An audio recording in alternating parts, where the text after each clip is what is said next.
இன்னைக்கு ஸ்மாக்டவுனுடைய மெயின் ஈவெண்ட்டாக கோடி ரோட்ஸுக்கும் true மேக்கின்டையருக்கும் undisputed WWE championship மேட்சை கன்ஃபார்ம் பண்ணியிருந்தாங்க.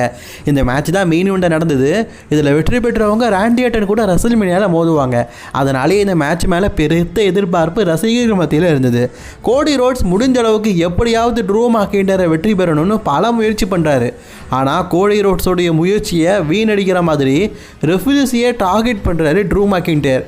ரெண்டாவது ரெஃப்ரி வந்தால் கூட அவரையும் ட்ரூ மேக்கின்டையர் பார்த்தீங்கன்னா மண்டையை பிளந்து விட்டுட்டாரு. இப்போது கோடி ரோட்ஸ் வெற்றி பெறதுக்கு வாய்ப்பே இல்லைங்கிற மாதிரி ஆயிடுச்சு. ட்ரூ மேக்கின்டையர் சீட்டிங் பண்ணி தான் வெற்றி பெறணும் அப்படிங்கிறதுக்காக ஸ்டீல் சேர் எடுத்து கோடி ரோட்ஸோடைய மண்டையை பிளந்து இந்த மேட்ச்சில் வெற்றி பெறலான்னு ட்ரை பண்ணுறாரு.